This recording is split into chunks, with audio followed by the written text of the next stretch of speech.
the scientist Bill McKibben, who wrote The End of Nature. I've read snippets of his book, and he talks about this, and also Stephen Bogle talks about the fact that we've changed the biosphere so much that there is no part of Earth that is untouched. Even the most untouched part is touched because there are CO2 microbes. We've changed the atmosphere so much; it's changing how. But also, we are part of nature. We are natural. We've just evolved to be the most dominant species, and so therefore, like a bird builds a nest, we build houses, or we build this, we build that. And could you argue that therefore our actions are part of nature, and therefore the environments we live in are natural? I mean, one of those guys, Stephen Vogel, talks about the fact that he talks about the shopping mall being a natural environment for humans, so therefore it's a natural environment.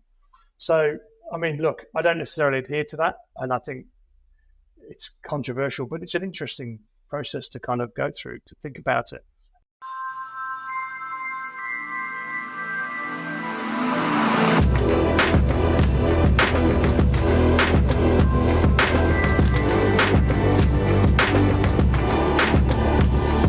Welcome to the show, Chris. Thanks for having me. Good to be here.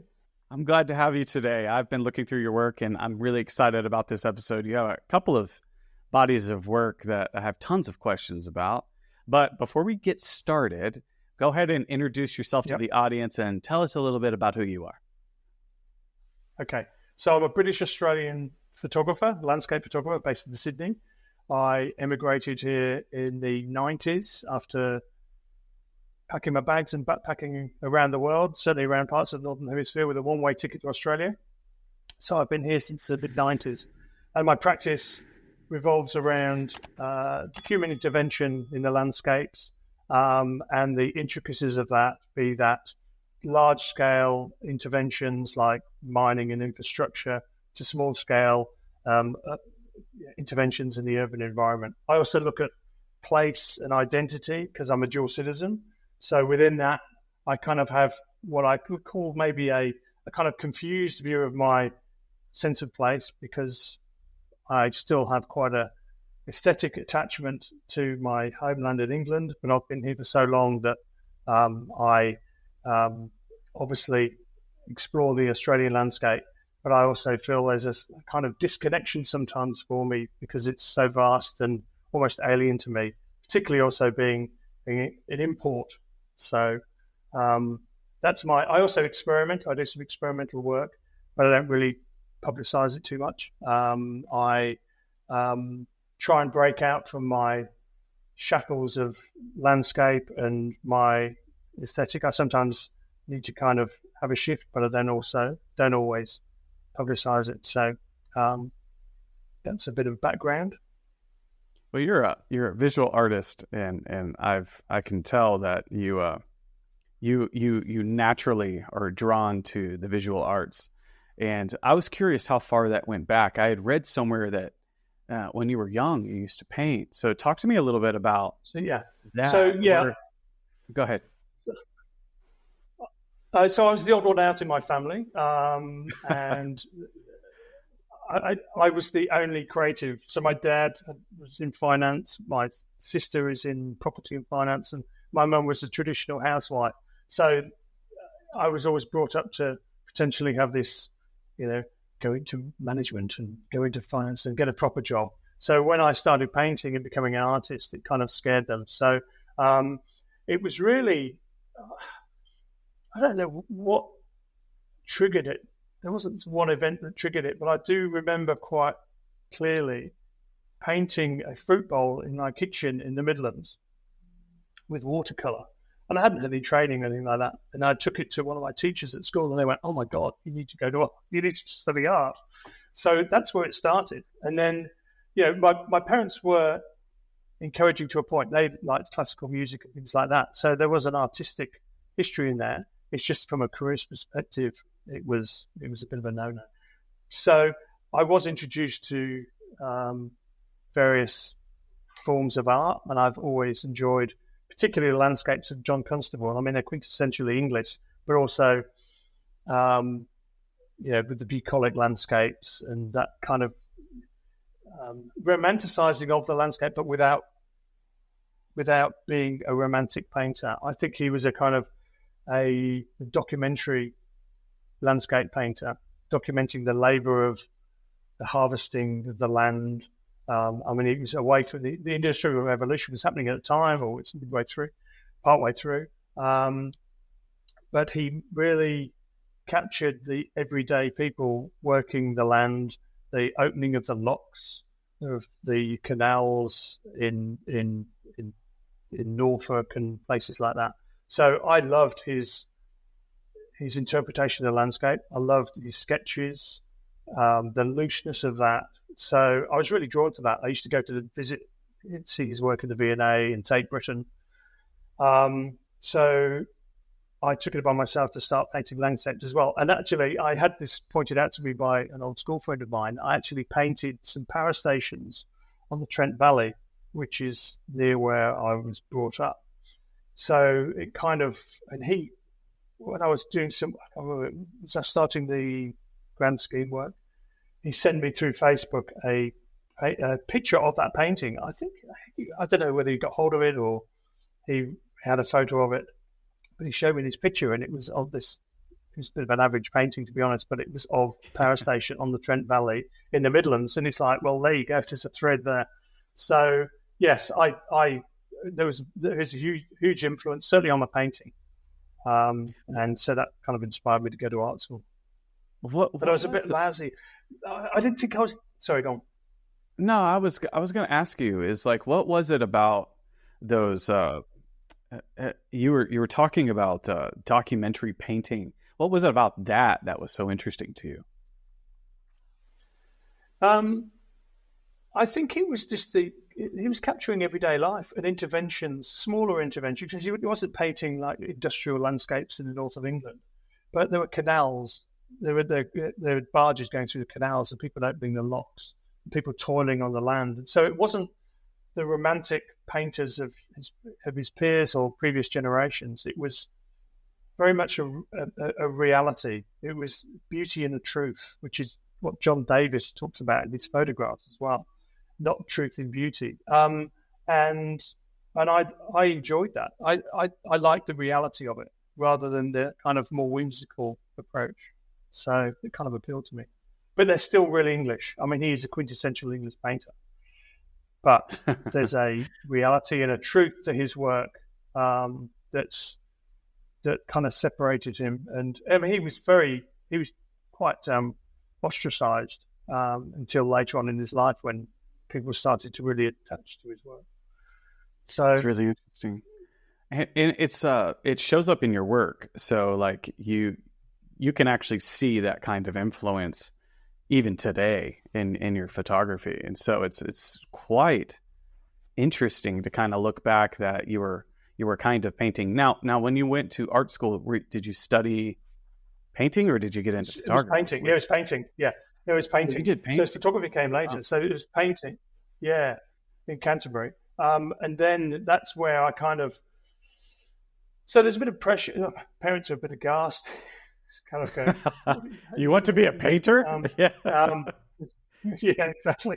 Yeah. So, and I had there was an impatience to me as well. So, in the end, that's I guess why photography potentially appealed.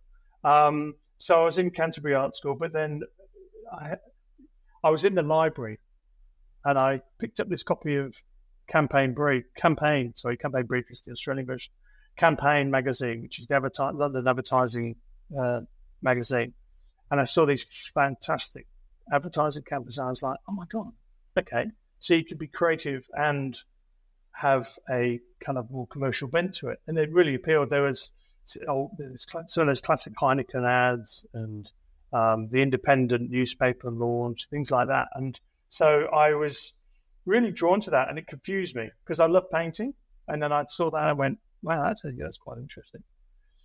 So I left Canterbury Art School. I went to the School of Communication Arts in London, which focuses purely on advertising, art direction, and writing.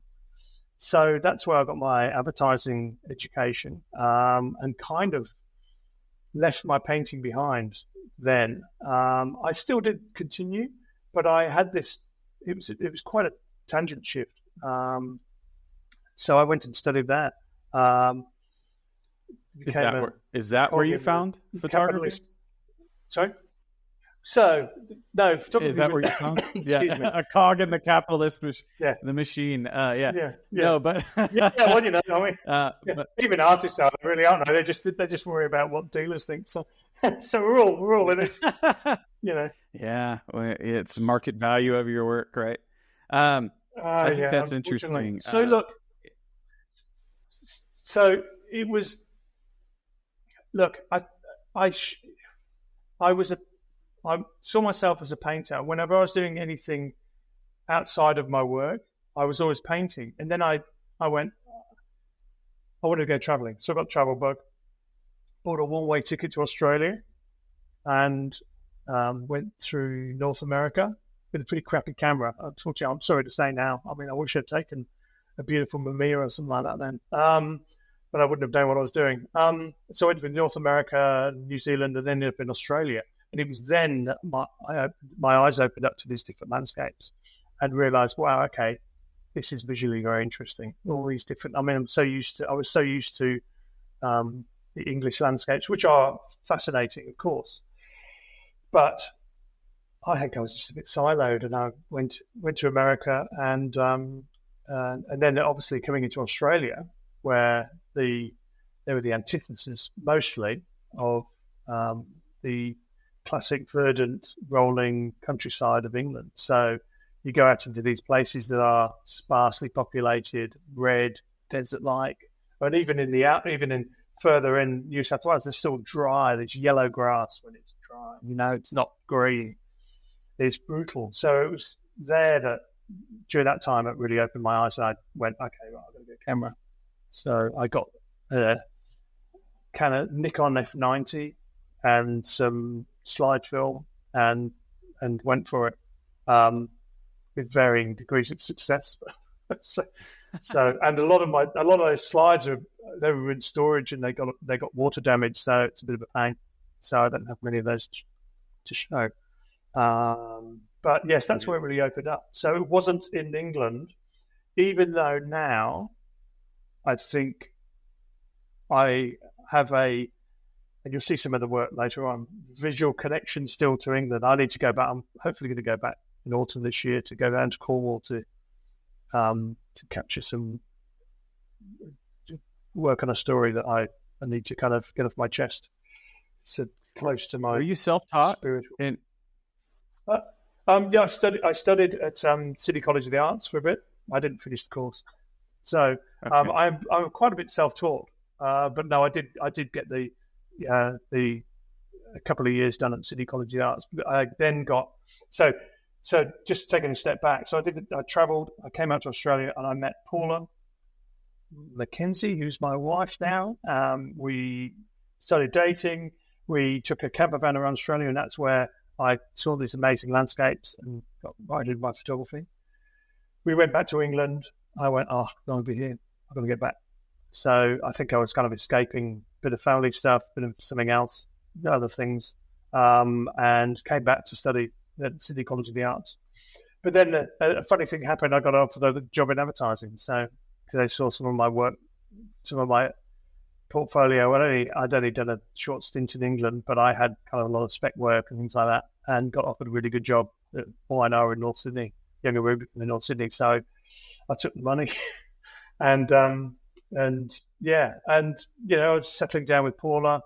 My father passed away in 1998, so that was kind of threw things about. I was going to move back to England, but then I came back, and then we thought, well, now let's settle down. We bought a house, and then so you kind of, as soon as you get into that kind of, you know, routine, you need to kind of get the income. And plus, to be honest, I had a thoroughly enjoyable time. I really enjoyed it. I got the back end of the good years of advertising where there were good budgets, good parties, and you could have a bit of a laugh. So I don't regret that at all. And it helped pave the way for me to be able to split my career later on in life and be able to do this as well. So Do you feel like that that period of time influences your work today?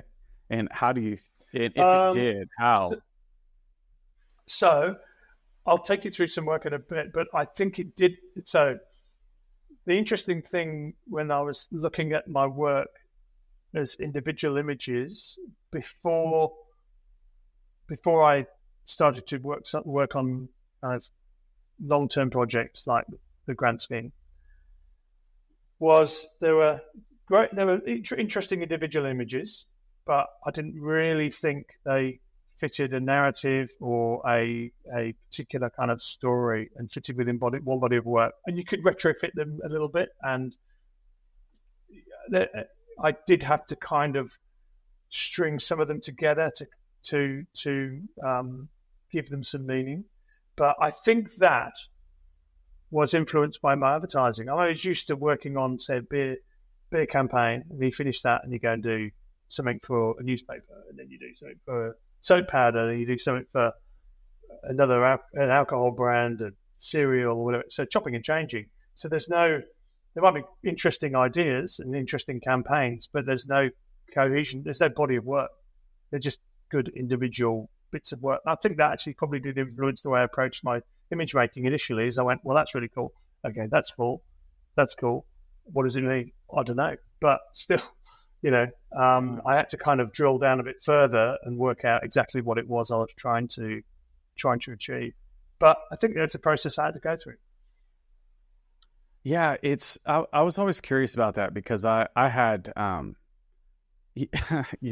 always say I took the back door into contemporary photography because I actually started out in a corporate environment doing photography and video work. Right. Okay. And so I got pretty skilled in crafting an image, but as far as like interpreting and then being just an artist with it and putting together a series, it was like putting together a series of images that was kind of a challenge. It's one of the reasons that pulled me into art school. And I did it later in life because I had a business background at first, but then in my 30s, I found my way at an art school, and then I got an MFA, and now I'm just so curious about now I'm just so curious about that transition, because it sounds like you kind of had that break, you were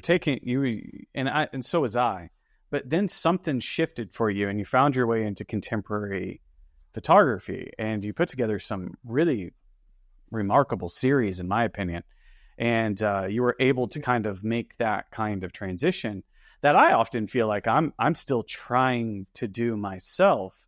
But I'm kind of curious, was it the way you interpreted image? Was it an artist or a photographer? Talk to me a little bit about your influences and how you kind of made that shift, because one's very aesthetic, one's very simple in its message.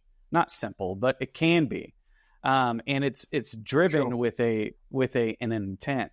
And sometimes when you are doing contemporary photography, it's more reflective. It can be, it's just different, but in a different way, but using the same kind of tool. And so I'm curious about your perspective there. I kind of ran on there for a little bit, but I'm kind of curious about your perspective on that. Yeah. So, I mean, what I find interesting in my advertising background is I really enjoyed writing humorous ads.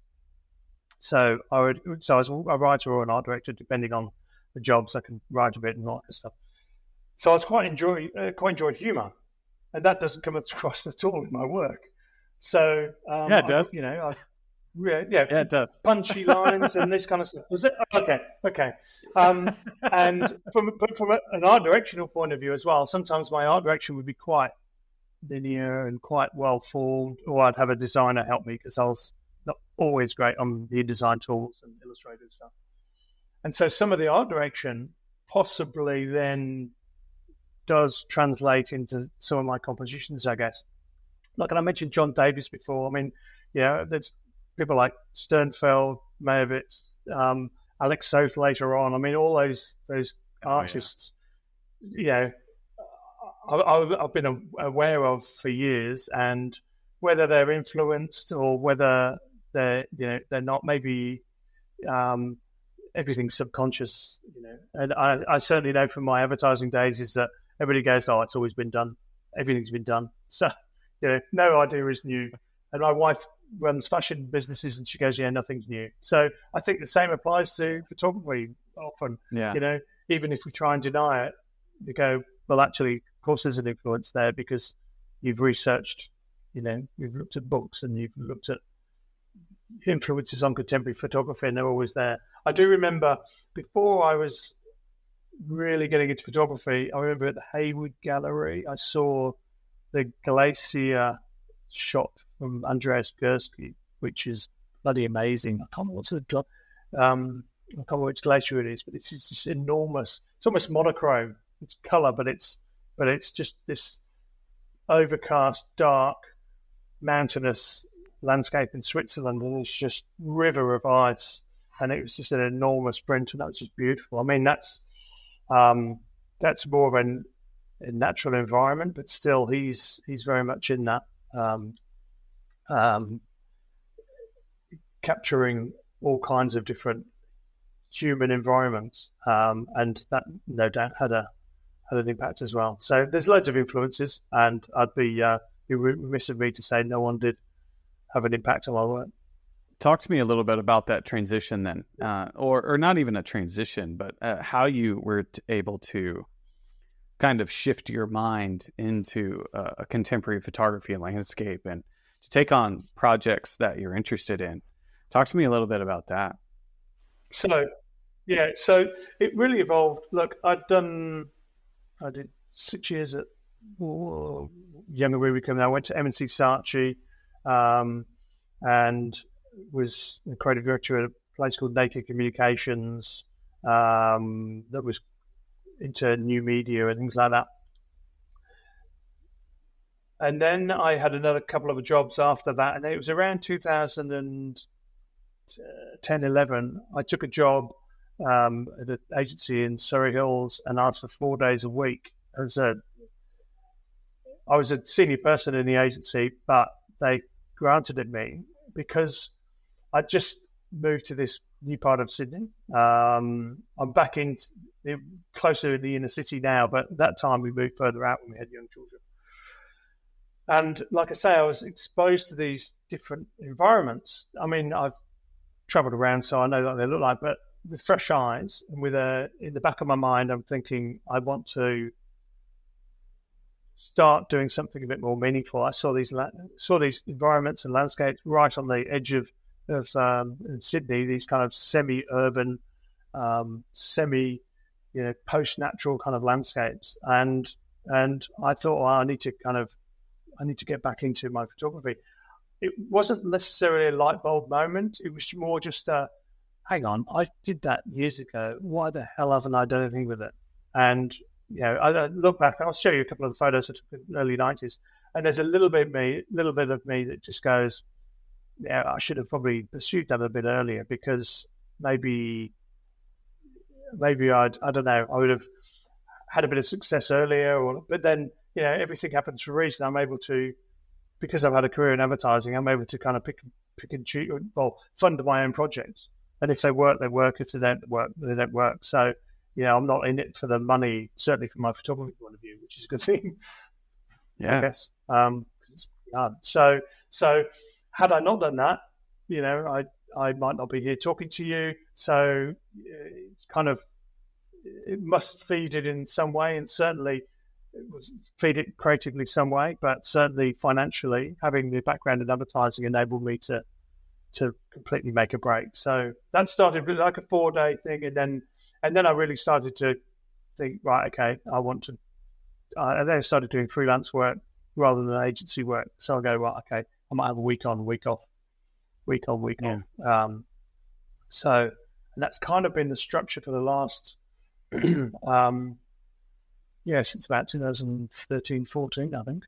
Wow. Though I did have a permanent writing job for 3 days a week, but that still allowed me quite a lot of freedom. My wife's got runs fashion companies, and we both got to a level where we needed to have a balance. We both couldn't have senior jobs, so I said, well, I'll do a bit of photography on the side. So I took my son out. He'd come and help camp. He was a little toddler at the time. I go, all right, hold the tripod. He'd come out. So it actually gave me flexibility to do that. So all those conditions kind of merged to allow me, and became this kind of crossroad moment where actually everything fell into place. And from then, I got a bit more recognition. Was able to have my first exhibition, and the kind of rest is history, I guess. You're like a full kind of story. It's like it's about work. It's about life. It's about place. You're very dynamic as far as the way this has come about. It's not linear at all. Which I really, really like. That's a very polite way of saying it. So I look at it as a bit of a meandering road where I've kind of gone like this all over the place.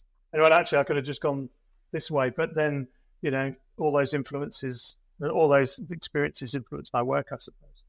But would you be who you are? You know what I mean? No, exactly. You wouldn't. Exactly. So yeah. So it's exactly how it was supposed to be.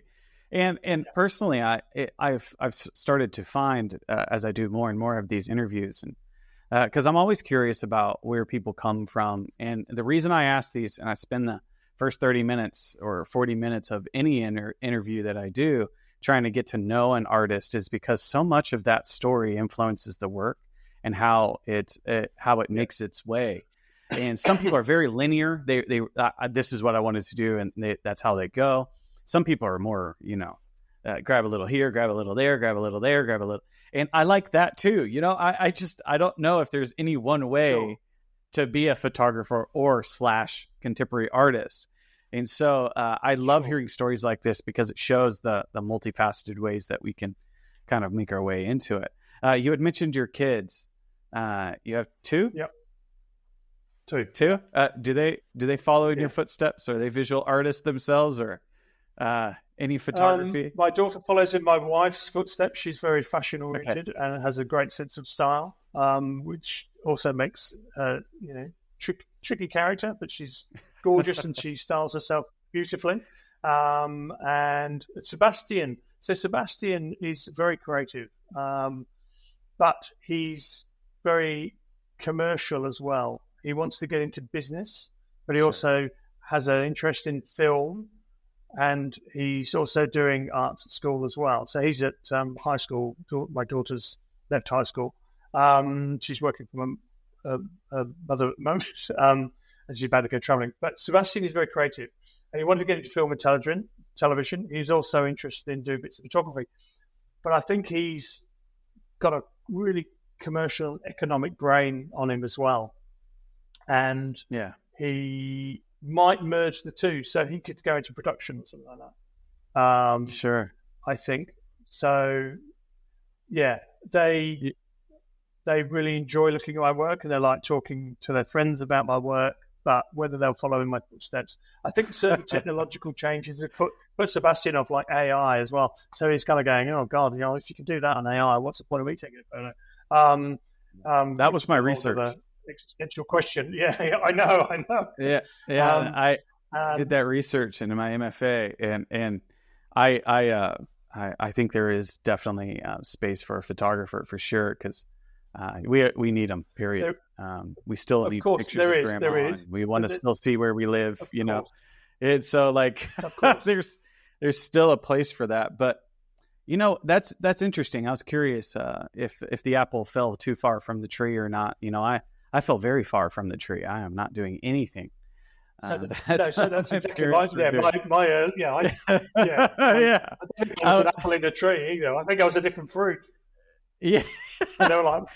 You're the strawberry patch doing an apple tree. Yeah. That's funny. That leads me to my next question, which is what kind of subject matters do you find yourself attracted to? What I know you had talked about, our interventions on landscape, human intervention on landscape, but where do you think that comes from? Do you think does it come from your early painting, or why keep going that direction? Why does your eye always go there? I'm kind of curious. What pulls your It's a tough eye question to answer. creatively? So I think initially, when I wasn't necessarily making series, it was more. I think there's something to do with an alienation of myself with certainly some of my earlier stuff, which I'll show you. There's this kind of solitariness to some of the work. I think I've kind of thought about why I took those images, and I think there's a displacement in my own position, being a dual citizen. So I've kind of looked back to England, but I'm living in this new country, and there's a sense of isolation, even though I'm absolutely comfortable and very happy living here and have a very good life. I think that relates to some of the early work. And then when it comes to some of the larger bodies of work, I'm kind of expanding on that, I suppose, and going, right, okay, I want to find compelling narratives, compelling stories, compelling compositions that are probably overlooked by people. That's why I gravitated to the snowy hydro skiing, because there's these structures within this beautiful natural environment that shouldn't be there, but then they are there. And then you question, well, they have meaning, they have drama, they have narrative, they're more than just a nice rolling hill. So there's something there that I don't quite know what it is that I'm drawn to. And then, I picture myself in certain lighting conditions, and when I've researched a particular location, and everything comes together, I'm just in this kind of strange, surreal environment, just going, wow, this is all coming together, this is working. And I'm waffling on, I can't really explain it. It just feels right. And to a lot of people, I think maybe it feels wrong. That's why it feels right.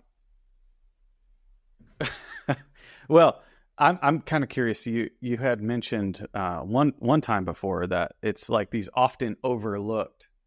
What is it about the overlooked that I think is important? Maybe there's a key there. I think it needs to be recognized. These things need to be pointed out. They need to be drawn to people's attention to kind of make people reconsider their own environment. So rather than just walking past something, people might respond and go, well, actually, that's kind of quite an interesting set of circumstances in this park or something, or in this other environment. I think it's to have people re-engage with their surroundings and rethink what it means to inhabit their urban environment or their country environment or whatever. So often we take these things for granted. We walk past certain things, but there's meaning in almost everything. Well, there is meaning in everything, I guess. You're the philosopher. You can tell me whether that makes sense or not. But I'm kind of drawing a connection here, which I think is interesting. I'm drawing a connection here that I think is interesting. Okay. That when we a lot of times, I've worked in professionally, and it's sometimes can be a dredging kind of thing. You're constantly in it, and you look up and you lost all of a year, and you feel like you lost all of a year, but you spent a whole year on a project, and something about picking a personal project sometimes and slowing down and then paying attention to your surroundings sometimes is a very grounding effect. So maybe that's in an effort you're doing that, but also trying to encourage other people to do it too, that may be in the in that 9-to-5 working, kind of lifestyle. It's when you have a family too, you're doing this, you're doing that, you're constantly, but maybe this is that way for you to kind of absolutely. And I think it is a break from that kind of routine. Yeah, absolutely. And for me, that break from a routine is not necessarily going into the middle of nowhere and going, it's peace. It's finding something weird and going, wow, this is a really interesting picture. So, and I'll be the only one looking at it. People might be looking at me going, why are you taking better of that? It's like, well, I had that experience down in the Snowy Mountains when I was doing, it was one of the last shoots I did down there.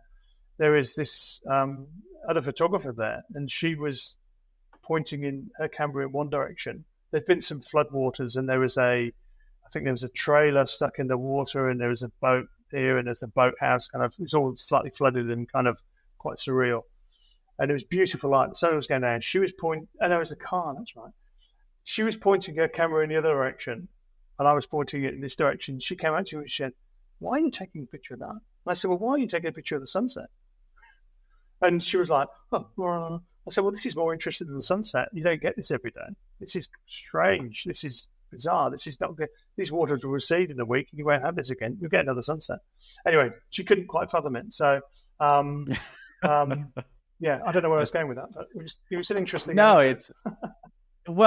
I think it kind of speaks to what pulls your attention and what kind of makes its way into your frame. And I think that is really, really interesting. And you were talking about you have a sense of humor in your work as a professional, but it also shows up in your work. I distinctly recall this massive, it's good to know. I guess what looked like a sheep in a parking lot next to buildings. And you're instead of shooting it from straight on, you're almost taking a point of view kind of perspective over the shoulder shot of the sheep looking down at the landscape. Oh yeah, okay. Like yeah, it made me. I stopped, but I giggled because okay. What so is that? That's in Goulburn, and that's the giant ram in Goulburn. It's the ram. It's a ram. Yeah. It's a big farming district, and it's one of those classic Australian things where you have big things, big pineapples, celebrating the farming community of the fruit farming community of Queensland, or in in the grand scheme, there's the big trout. So I guess, I mean, is it? Am I making the humor, or is the originator of the sculpture making the humor? I don't know, but it's it's a bit of a melancholic shot. That the ram it was quite rainy, and so it's all quite tonal. But yes, I see what you're saying with that. Yeah. Well, it was not a. When you see those photos, you typically, when I've seen them in the past, you don't usually get it, or you get so much of the scene. A lot of times, the hero is this large sculpture amongst the buildings, but it was just the way in which you framed it that I thought was quite entertaining. And it may not have been entertaining to you when you were doing it, but to me, I was just like, huh. You even do have some of those things as you do road trips through the United States, and they say a life size, whatever, bug or something, and everybody pulls off to take a picture with it. I distinctly remember the dinosaurs, that everyone has a photo of as they do road trips. But it's just an interesting kind of phenomenon, and it's something that no one else gets to see unless you're a part of those communities. And I think you bringing those to us is really, really interesting. But you were going to add something. On that point, though, it is, if you do go to Goulburn, which is kind of a so-so place, but if you do go to Goulburn, you will go to the big marina. And I guess I saw it, if it was a bright sunny day, I probably wouldn't have taken that photograph. I guess it was this rainstorm coming in. It looked like it could have been a kind of, a bit of a sodden sheep in a field, just walking off, tuck itself a shelter under a small gum tree in the middle of the field. And there it is, just sitting there. So had it been the kind of picture postcard shot, I probably would have taken it. So maybe there is that. Interesting. That's interesting. Yeah. So let's this is a great opportunity to kind of start looking through some of your images. That they are, you're very thoughtful about your work, and I really, really enjoy it. But at first, you wanted to kind of show us a little bit about some of those early images that you shot in the 90s, and you're going to kind of take us through a few projects. Yes. So let's go ahead and jump in. And well, not so much projects. It's just I just wanted to. I was looking through recently some of these early photos, and I thought, well, I might as well share them, and just interested to see what you think. There's that. It feels like I'm writing there. Love that. Yeah. I love that. I love seeing the early stuff. Yeah. I think Robert Darch in another episode did that, and I just I just he love did, didn't seeing. he? Yeah, that was interesting. Yeah. Yeah. I love seeing that really early stuff, and then you start to see these really put together projects. But I love seeing it. So let's take a look. And I think I've included it because I think you'll find that there's a thread, even if it wasn't intentional in the beginning. So I'll go on and share now. So in 2011, I started really taking my image making a lot more seriously and looking for scenes that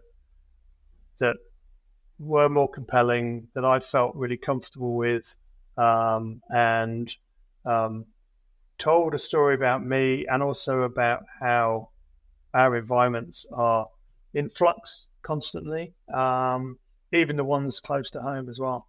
So this is from about 2011 to 2016 before I started working on the grant scheme.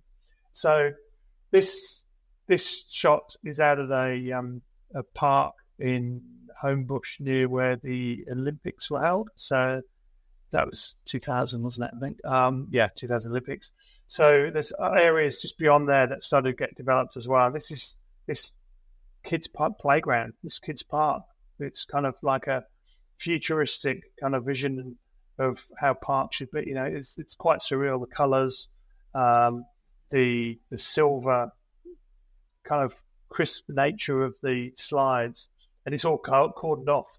And this muddy grass in the front, and it's almost like taunting kids and saying this is coming, you can't get on there, but it's pristine, and yet it's not. So, and the scene just appealed to me, and I think even then people were looking at me. I think people were walking around because some of the other parts were finished, kind of wondering why are you taking a picture of this? So, but it was very appealing, and there's the dialogue between the flagpoles and the fence posts, and broken up by the odd number of the slides, and I'm looking for composition as well with the angles and stuff. So this one in 2012 got recognised at the Contemporary Landscape Photography Awards in Contemporary Landscape and Photography Awards at the First Centre for Photography, and that's when I kind of went, oh, okay, I'm doing something right. And it's shot on film. It's portrait, which has been my go-to film for years because of the neutral tones. And that kind of encouraged me to continue. That's actually what my question was. What was this? That there's usually a catalyst that makes you either it's a coach or somebody that comes along and starts to kind of influence you, or not influence you, but says, you have something here, keep going. So, maybe put together a series. Did you have anybody like that come along? I've got friends in advertising, photographers that I knew as well. So they were going, oh, Chris, this is pretty interesting. So, and they're commercial photographers that I work with. So they were encouraging, and peers in advertising as well. They were encouraging me, but I kind of did a lot of it on my own. I just was like, right, okay, I'm going to go out there and see what I can do. But my background in advertising helped me because as advertising creatives, certainly in your younger years, before you become a bit more cynical and a bit more kind of over it, you're obsessed with winning awards. You go, oh, I've got to into that, I've got to into that, I've got to do that, I've got to do that. Oh, that goes in that media. Oh, let's do a scam on this, let's enter that. So I was like, well, okay, well, let's see if I'm any good at this by entering into awards. So I looked up various awards, and I was like, right, okay, I'm going to put these in and see what happens. And it came up, and I was, to my surprise, I was like, oh, okay. And it's probably been, it's possibly, you could look at it being a bit cynical, going, oh, I'm just entering awards. But I needed to know from industry professionals and respected artists and curators whether this work actually stood up, yeah. Stood up against everything else. So this was one of the first things I entered, and it got recognised, got a accommodation or something like that. It's got the second prize or something. So it was like, okay, well that's good. And then this is further work in down the south coast where my mother-in-law used to live. We used to go down for Christmas. So this is like a warehouse with a concrete slab car park that, and this is shot on Christmas Day, I think. And here I am looking for, what I was going to say is I'm looking for overcast skies. So I'm deliberately trying to bring this Englishness to it as well. That's what I was going to ask you. Yeah. So and this I was going to ask you that. Yeah. And it's I couldn't get away from it. I wanted this flat tones. I mean, it works with the film I'm using. It probably works with the kind of subject matter I'm after. But it was. I was very conscious of it, and I was deliberate. I was like, oh, okay, it's a good day. It's going to be overcast, and I was deliberately looking for it, and I did it for the aesthetic, but I think subconsciously I was kind of harking back to my English days. And this was Christmas Day. Normally, Christmas in Australia is beautiful, sunny, very very pleasant. Mid 20s to 30s in the summer. You go to the beach. We've done all there's been a massive storm the night before, and we'd all done the presents, and the kids were high on chocolate and stuff like that. So I went, okay, I'm going to go out of it. Took my camera, and I knew it'd been raining, and I'd sussed this place out the day before. I was like, this is really odd. But now there's a bowling alley built on this concrete slab. I was like, oh, it's a really odd, ugly looking warehouse. Why have they just built it's like a storage warehouse? I think there's offices in there or something. Anyway, but it'd been raining, so I went and had a look, and then there were these puddles just there.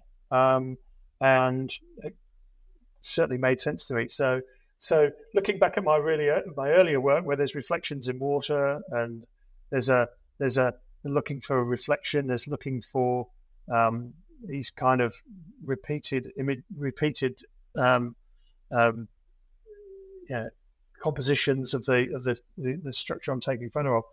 It kind of comes through in here, and about 2 hours later, the sun came out and it all dried up, never appeared again. And then, like I said, a year later, it became a bowling alley. So it was just a surreal scene. That was exhibited at the Head-On Festival that year as well. And I think that did it get in the World Photo Awards? Anyway, so behind this, I'm entering all these photos into awards because maybe I was like a junior art director in advertising agency going, right, okay, I've got to enter as many as I can just to see. But this got recognised as well. But you can see there's an evolution going on. This shot is in Whyalla in South Australia. Now, during my 4-day week job that allowed me the flexibility, I was working on some videos for an infrastructure company, and we went down and shot some stuff down in Whyalla. Now, Whyalla is a heavy steel processing part of the world. It's got iron ore mines dotted around it. And we went to this iron ore processing plant. We were walking around it. And it is like a moonscape. It is bizarre. You've got these red metal pellets, these pellets of iron ore just dotted around the place that are then smelted and then turned into kind of steel beams and stuff like that, or export. They're exported to China or somewhere else to process. And then you've got these piles of aggregate, which is all part of the kind of extraction mix. I don't know how they use it, but there's some smelting processes that go on there, and it was bizarre. There's all these all the vehicles are covered in red dust. All the equipment's covered in red dust, and then you've got these red pellets, and it's quite windy as well. So there's this kind of dust floating around in the sky that softens the light and gives it a kind of tinge. And this is pretty much midday, I think. Pretty bright, high keyed shot, and yet you don't necessarily feel that, but it's definitely Martian. So whilst we were walking around, I had my camera. This is actually a digital shot that worked quickly, and this wasn't for any commercial purposes, it was just me on the side. The client let me walk around, take a few photos. So certainly pretty weird. Yeah, you can see you playing with color, and you like those muted tones that kind of blend together and have complementary effect, which is really, really interesting. And I was like, yep, iron is red. A lot of people don't realize that. So it has that reddish. Yeah. And you so go to these places and they really I was like, how did you find that? Makes sense. Yeah. Makes sense. And it really, you walk down the street and there's just red dust everywhere. And you've got to be careful with your camera gear as well, because it's so fine. It just gets in that. It's quite amazing. I love that you said Martian. It kind of has that. Yeah, it definitely is Martian. Kind of so this feel is to it. This is back. You're gonna run into a rover there. Yeah, exactly. Yeah. So this is back in the outskirts of Sydney. This is in Warragamba. This is the Nepean River after heavy rains and floods. So that's why it's quite muddy, and you can kind of see the waterline has receded a bit. And again, I was looking for these overcast skies. So it's an Australian landscape, but it's almost like an English landscape as well. It's even though they're Australian native trees in there, but they're just something appealed, and then there's someone launching their boat or getting it back out of the water, just on the side there. Australia is quite. This one actually has blue skies. You don't have a lot of overcast, right? Yeah. No, exactly. So I was checking the weather forecasts, and I was quite obsessed. And I don't know whether I'm really happy with the work I did then. Certainly the individual photos, but there's definitely that European influence I couldn't shake for a while. So, but here's a blue sky. So there you go. Yeah. And this still is muted, down though. in still muted. It's partly the film as well. So Portrait's quite nice and muted. But this is down in I've got the name there. Down the south coast. I've completely forgotten.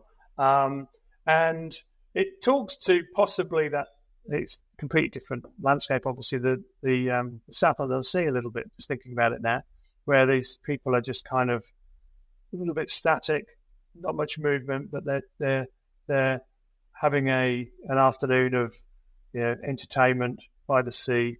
But this it appealed to me where the wall of the pool came in from the left hand side of the frame.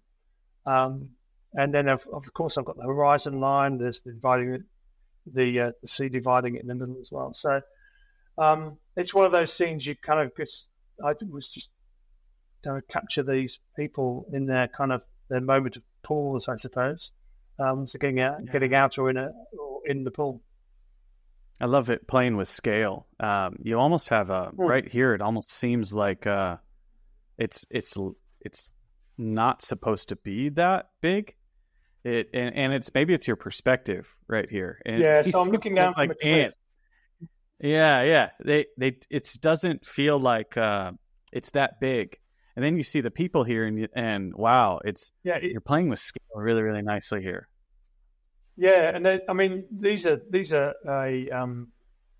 iconic on the New South Wales and Queensland coast. These rock pools, but this is quite a big one, and there are quite small ones, quite compact. But yes, there's these flat rocks down there, and they're clearly, it's a good location for quite a large pool. But yes, the scale is so cool. It's quite apparent. Yeah.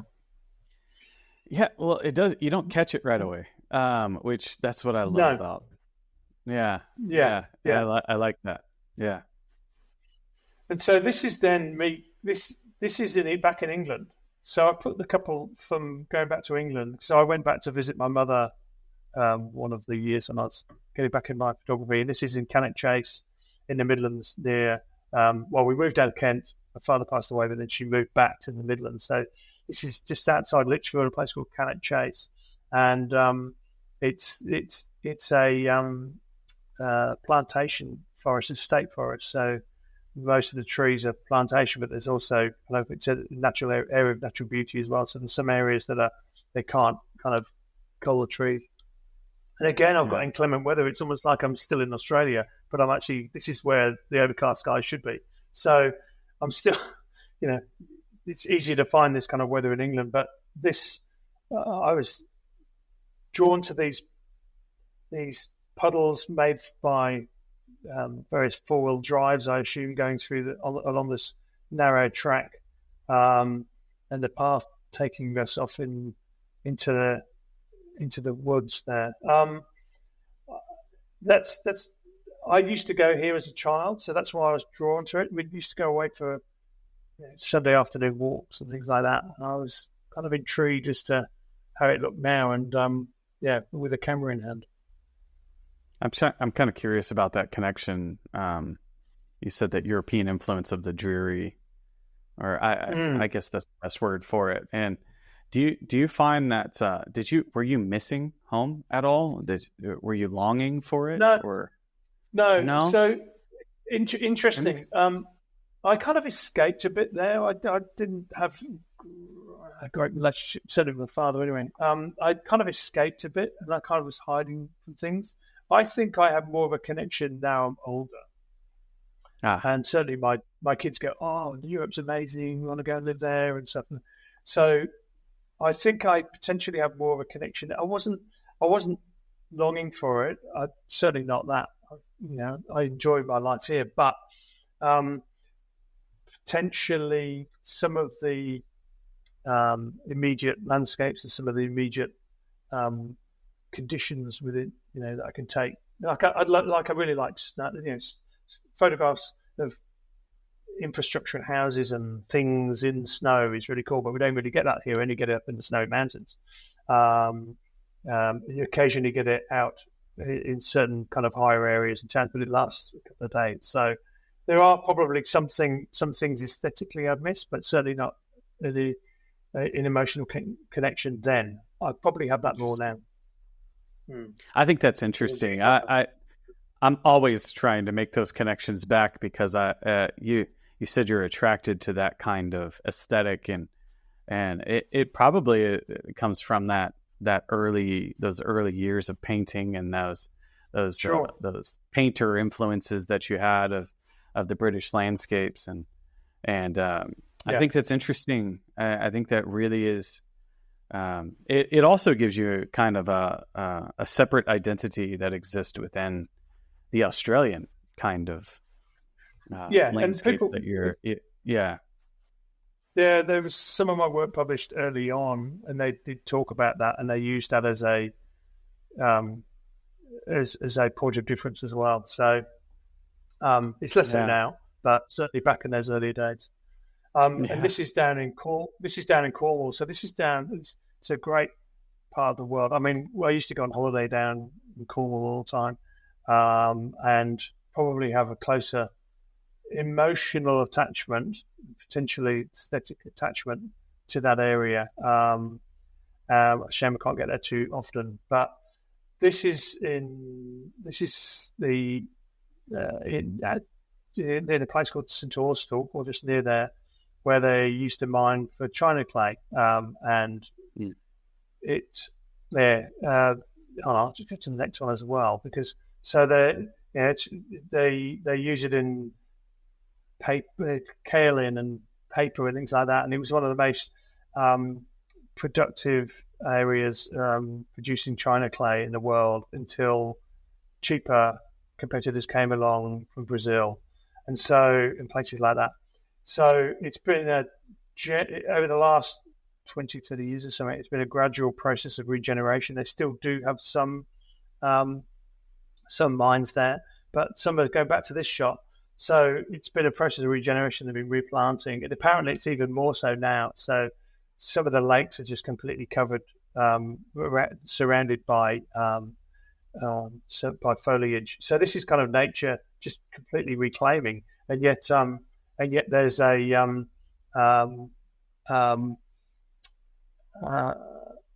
there's still evidence that they call it the Cornish Alps, and something that shouldn't be there. It's basically a slag heap where they dumped everything, and now it's become this this kind of hill, this green hill, that has been reclaimed. So that's an interesting part of the world, and a lot of it looked like that. It doesn't look like that anymore, I don't think. So there's still some industry there, and it would have been an interesting project to do as a deeper project where you're taking portraits of people who used to work there, who still work there, and delving down into more of a granular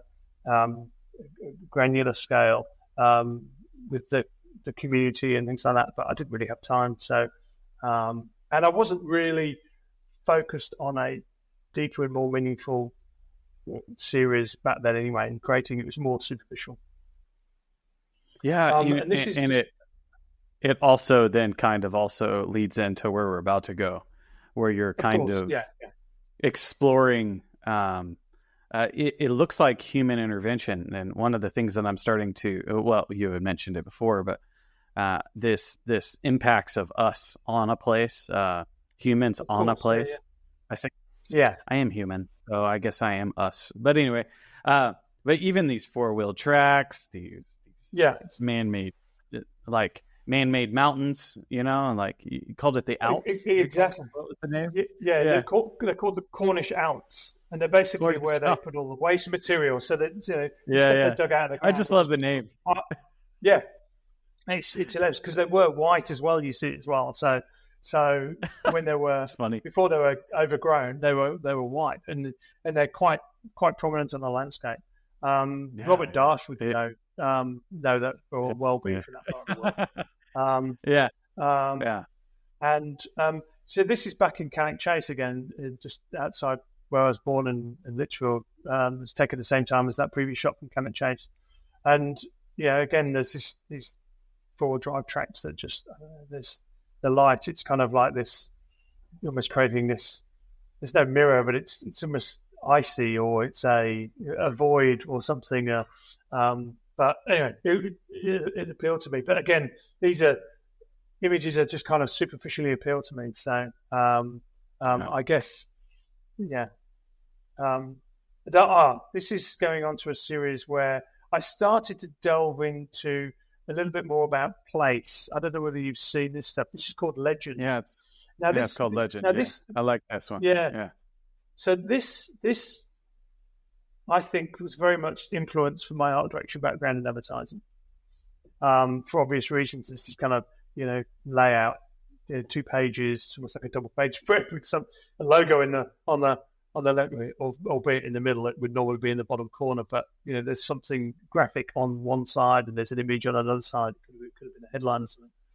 So this was comparing cartographic symbols on maps that we use, and even today on Google Maps, with real life landforms and the things that they represent. So my thinking is that I wanted people to decipher what the image on the right-hand side was when they looked at the symbol that it was supposed to represent. So I was interested. They're both pictures of exactly the same thing, and yet they're completely different. And what that uniform language of the symbol does is just simplifies everything. I wanted people to decode it. And what it does is completely overlooks like the variations, the meanings, the histories, and the background and the stories and the narratives that belong in that landscape. And I was just kind of interested, kind of going, okay, so what that symbol would normally have on a map is you would have mine, disused next to it as the legend. And instead I put a picture, and so that's the legend. Is basically the legend is the picture. So this is a disused quarry further out of Sydney, and it was well known. So on my website, I have these all annotated. So I was going to make a book of it, and you would actually not have any annotations until the end. So you almost have to guess. It's like a guessing game. What that image is. This is disused mine, and it was well known for contaminating the surrounding area. And you can see it's still got pretty murky looking water in there. but they've now kind of regenerated it and put a walking pathway around it. So that was kind of like a bit of a deeper exploration. And this is plantation forest. That's that symbol on the left. And it's a nice looking autumnal or winter light forest. But this is where the infamous backpacker murders happened. So there were bodies of 7 English backpackers, or English and continental backpackers, found in the 90s, killed by a guy called Urbanaut.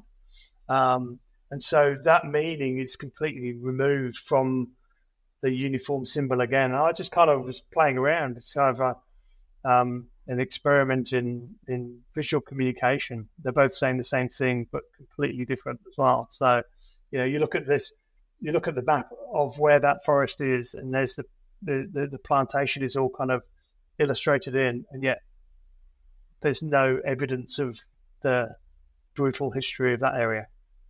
No. And then this is the Nepean River in outer Sydney, and it just looks like and the symbol is water course with direction of flow. That's the explanation. But this is part of Yarramundi Reserve, and Yarramundi was a famous Indigenous elder who had a lot of influence and interacted with early colonial settlers and had a good relationship with them. And his daughter was the first to legally marry a European settler, I believe. So there is this kind of history of this place that is completely lost by this simple direction of flow illustration. And the Yarramundi, his ancestors are still in the area as well. And I think they were granted land by the government, local government, I think in Liverpool or Blacktown, one of those suburbs, and the council offices are situated on his land. So there's this kind of story that's completely hidden. And it was just really a visual exploration. And I was kind of interested in where it would take me. And I've got quite a few on my website of different mining sites and lookouts, and because they're quite weird. You look at them and you go, oh. And then when you put them next to an actual image and leave the question unanswered for people to look at, it's kind of an interesting exercise in deduction. I'm kind of curious. It's like for things to actually make it into this particular series, were you really interested in the story behind the image, behind the symbol, behind the physical characteristics? Is that what qualified it to make it? It was really just this idea. I just went, what if you took photos of maps of locations and related them to map symbols and put them side by side, and that was the starting point. And I was like, okay, that's cool. So I did that for a bit, and I thought, no, it needs more meaning. It needs something else. You can't just go, oh, well, that was a river. Yeah, that's a river. What it needed was something that was missing from that symbol, and the fact that we look at these maps and they don't tell you anything about the history. Nor should they. They're just purely a piece of communication. But if you think deeply about it, you go, okay, there's a symbol there of a river, but within that river there is a whole history. And so once I started working on it, I realized I needed some deeper meaning. So I would I'd look at the symbols and I go, okay, so I'm going to have to trawl through this railway and find a disused railway that has some sort of story. But each place has a story anyway. So there was a couple of shots I was actually able to retrofit. Go, well, I know there's a story here, so I can put that with it. So there's a railway in Gundagai that's disused, and Gundagai was a town that's famous for, I can't remember when it was, it's 1890 something, serious flood. It's on a floodplain. And it was devastating, one of the worst in Australian history. So there's that story behind that. And then there's a lookout. It's just a simple metal lookout, and then it's overlooking a completely untouched part of the snowy mountains that, all the vegetation and all the undergrowth, all the trees have not been touched, and you can't actually get access to it. So it's a lookout over something that's very special. And then there's caves and there's mines.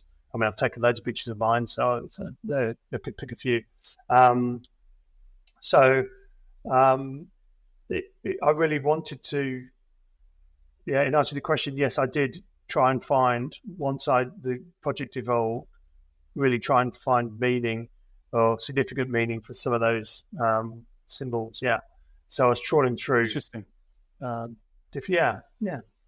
look, that was an exercise in,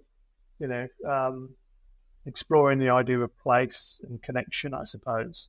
And that's from an outsider's point of view. I mean, say something like this river that we have here as well. I mean, I'm just an imposter. I'm a white English middle-aged man living on a country that's been inhabited for 40,000 years. So my connection is never going to be there. So it was partly a kind of, cathartic exploration in that, I suppose, for me as well.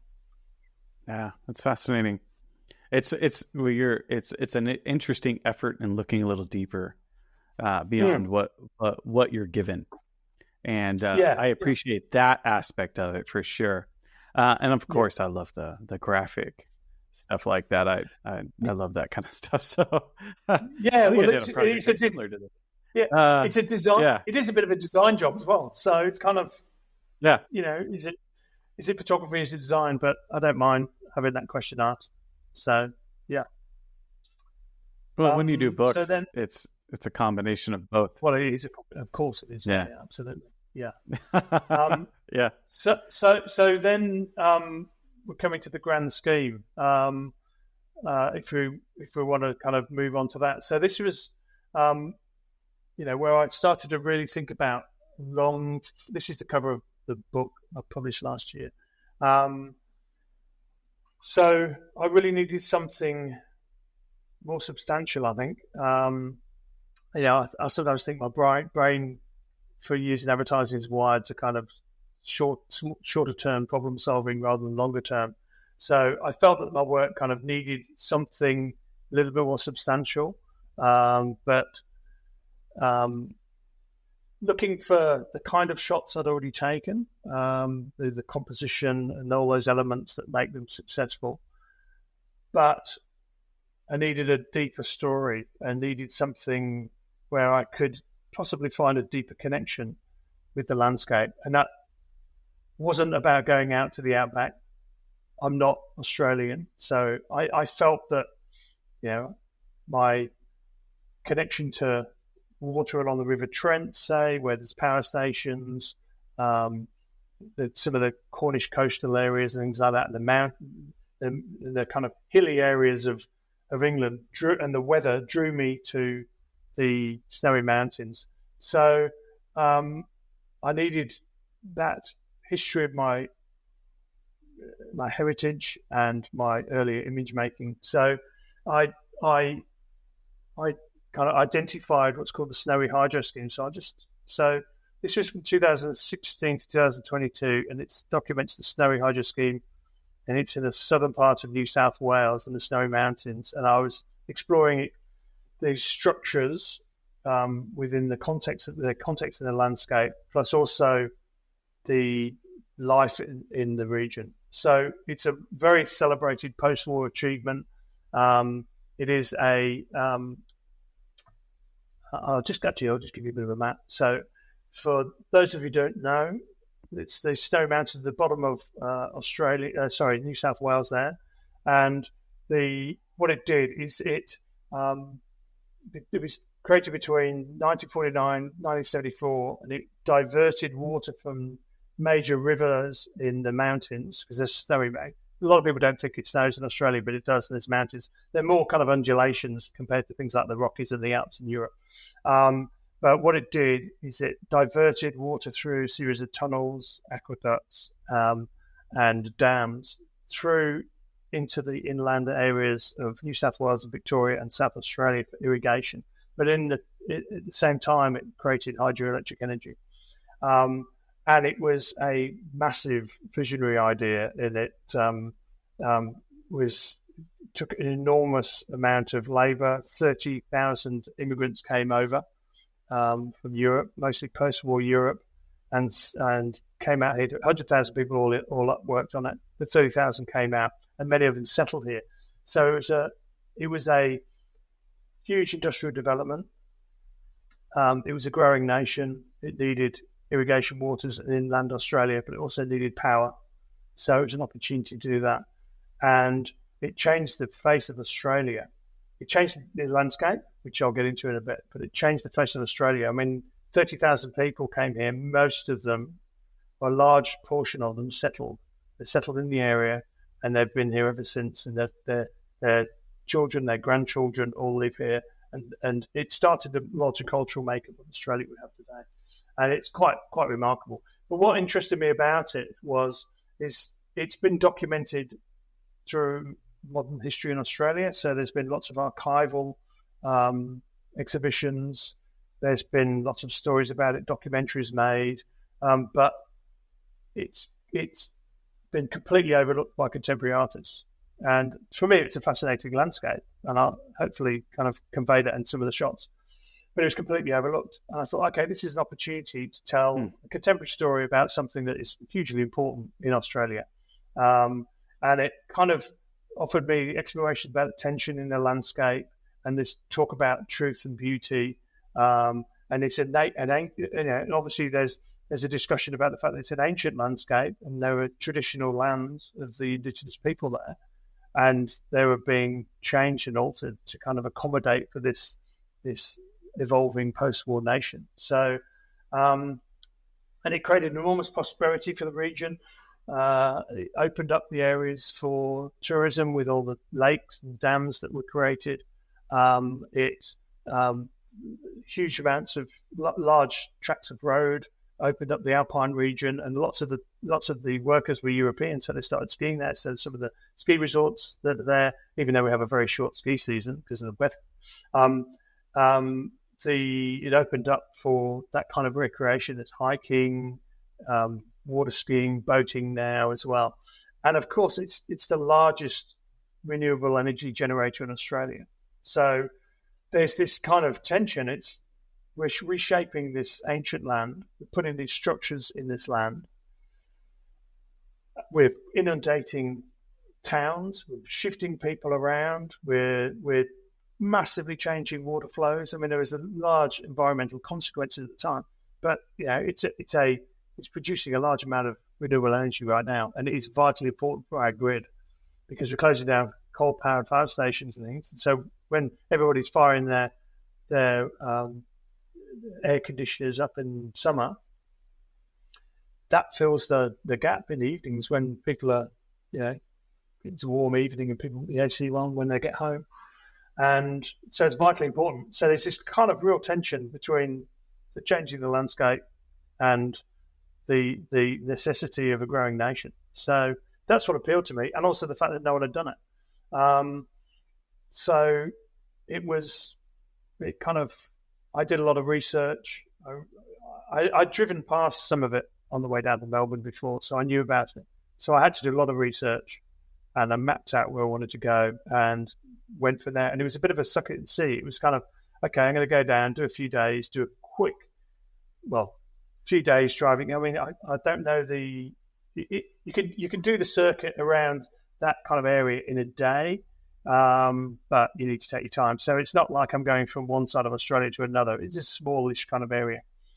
So what I did is I planned about 4 days to do a recce, but take all my gear and everything as well, to go up to all the major spots, the dams I picked out, the sites I picked out, the towns, and just kind of see if it's viable, basically.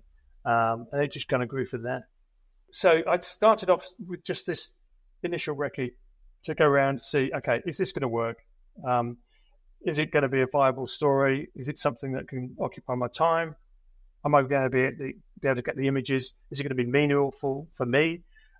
Is it going to be meaningful for the communities there? which a lot of people embraced and bought pictures and bought the books and stuff like that. And the first trip was successful. And then I was like, okay, so then I need to look at the seasons, because it's all about seasons, and it's all about the water flow from. I've got a picture at the end, which I'll show you. It's an untouched picture of the Snowy River. So the main river coming down from Mount Kosciuszko area in the national park is the Snowy River, and it's kind of immortalized in Banjo Patterson's poem called The Mantle of the Snowy River, which is a film. And he talks about this brute of a river that's powering down with all the snowmelt water, and it's just, it flows off into Victoria, and it's just this wonderful force of nature. And here is this first dam that is, this is the first dam of 16 dams that stems the flow, and this is the Snowy River. This is where its life is kind of halted, I suppose, and this is Guthaga Reservoir. So the kind of zigzag flow would be obviously lower water levels, but that's the flow of the river. And what I soon realised is I needed to work very long term on this. So this was after snow melt, so this was quite full, and that's what the rivers, the irrigation system is trying to capture. So you get a good snow melt, the rivers flow, you push the water out and create lots of energy. But when I started this project, it started in 2016. It was a drought year, and then within that year, you got seasonal changes, heavy snowfall, and then you get kind of heavy rains, so the water levels go up. And then it's this kind of micro weather patterns, and then within that 6-year period, we went from a drought to record rainfall with floods across the whole country, and then floods here as well. So I needed this kind of long-term project to really take in not only the localized weather, but the whole weather system that was that impacts this region over a long period as well. So so I soon realized that that's where I needed to kind of head, and kind of to really build a substantial body of work. So that's Guthaga. Now what I'm going to show you is either side. So this is one end of it, and this is the intake tower of Guthaga Reservoir at the other end. And this is another example of extreme weather. So in 2017, not long after a year after I started, was it 2018? I can't remember. Anyway, it had been drought period. Several weather fronts converged on the alpine regions of Victoria and New South Wales, and particularly here, and created this almighty blizzard. And it's called the Blizzard of Oz. It's gone down in history. Meters of snow fell, and I was there then, and I was like, well, I've got to get out of this. I had snowshoes. I was carrying a backpack of camera gear, and the wind was blowing, and I was shielding my camera. I took a few shots of this because it was like, and I was shooting film, so you kind of can't check it for camera shake. And the wind is, the photographer's worst nightmare. I could deal with rain, you just put an umbrella up, but wind is so hard to cope with. And the snow was horizontal, and then there was this slight break, slight lull in the wind. I just went bang, okay, bang, bang, and then got this shot. And it's more in keeping with Siberia than it is anything in Australia. And people are quite surprised. They go, where the hell did you take that? And so that's another extreme. So, this snow melt would then feed into the rivers in spring and then be pushed out. So it's all about weather and water flow and stuff. And so just going back, the next shot is backtracking about a year, and that is just downstream of the dam during drought. So that is the Snowy River. There would be more water than that than the dam. So the controversial thing about the Snowy Hydro Scheme at the time is it stemmed the flow, particularly of the Snowy River, this mighty river that Banjo Patterson read about. It took 99% of its flow. And so the ecosystems were buggered. completely messed up. And then in 2002, there was an agreement between the state governments and the federal government to increase environmental water releases because it was just a desperate state. But this is higher up the mountains as well. So this is related to the releases. So this just shows you the extremes you're dealing with. I mean, it was one of the worst droughts we've had in recent years. And so this is quite evident here as well. And the contrast between those three images are quite significant. Do you feel like, so as you were, I have a quick question for you. Do you feel like while you were shooting this project, in a lot of ways, I'm kind of curious. Do you feel like it showed itself to you, like this place, like this mountain range, or this environment? It definitely revealed itself to me. Its many faces. Yeah. I was curious about that. Yeah, because it kind of feels like it did. Yeah. And what is also interesting is, I was going to touch on it in a bit further through this, but I might as well talk about it now.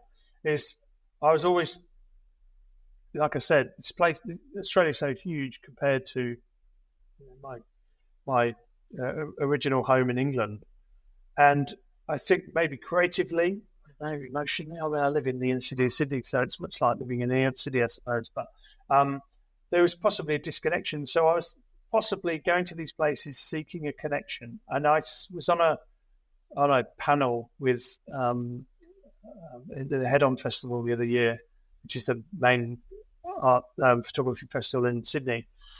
And I was talking with Murray Fredericks, who's a world-renowned, brilliant landscape photographer, and he was moderating it. And there was a couple of other photographers, but there was an artist called Judith Nangala Crispin, and she's an Indigenous artist who works with loom chromographs. She leaves these roadkill animals on bits of paper under this glass roof, the glass cover, and leaves it on photosensitive paper. And she talks about connection to a land because of her ancestry and her history. And I said during the discussion, they were asked by one of the audience members about connection to country, spiritual connection. And I spoke up and I said, I'm not sure if I can say that. I'm a white middle-aged Englishman, and the English colonized this country and caused all kinds of havoc and genocide and things like that. And am I allowed to have a connection? And she spoke up, because there's a lot of discussion here. It's quite a politically sensitive subject. Who has the deepest connection? Obviously, the Indigenous people, but is anyone else? And she said, Chris, your work is beautiful, and if you feel like you have a connection with the country there and the land there, then that is your connection, and you are completely allowed to. I wouldn't wish anyone to think that you couldn't. And it was really eye-opening and actually really encouraging. And because I feel like I do. I mean, it's one of if I was going to have my ashes thrown somewhere when I die, it'd be at Guthaga, along not by the big intake tower, one of the more pristine, real beautiful part of it, and down in Cornwall. And they're the two places. And I really have this connection with these mountains, and they really did reveal themselves to me as I kept on going down. And yes, so it feels like it did. Not only did the story, when I look at those,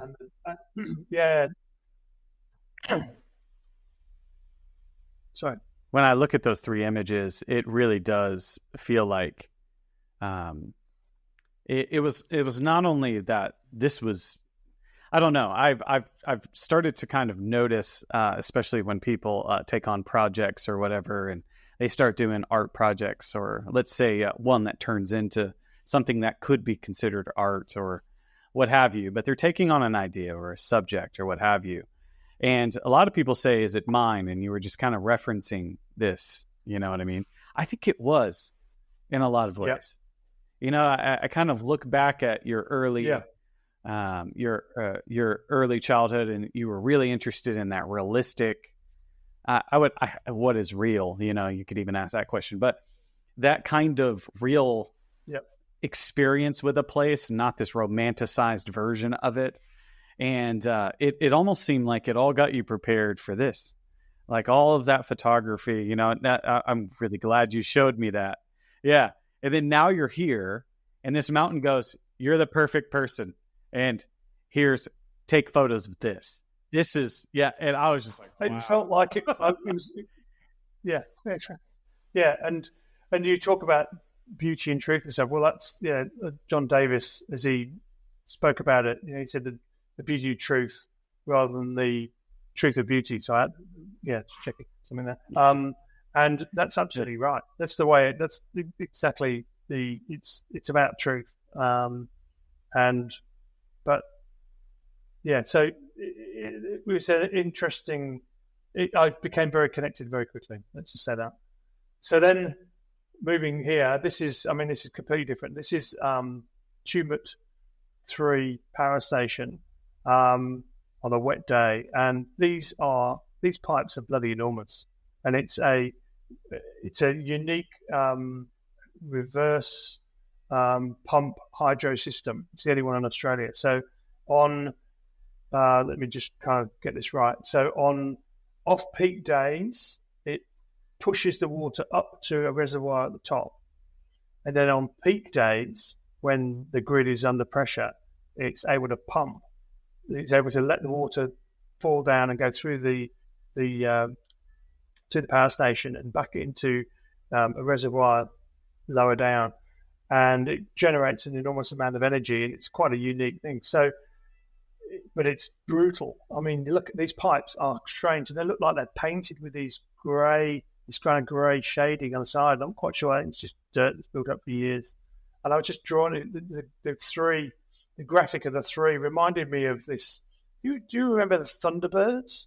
Do you know when you were the puppet Thunderbird 3? They had numbers just like this. It's like a big Helvetica on the side of a spaceship. And I just thought, it just reminded me of that as a child.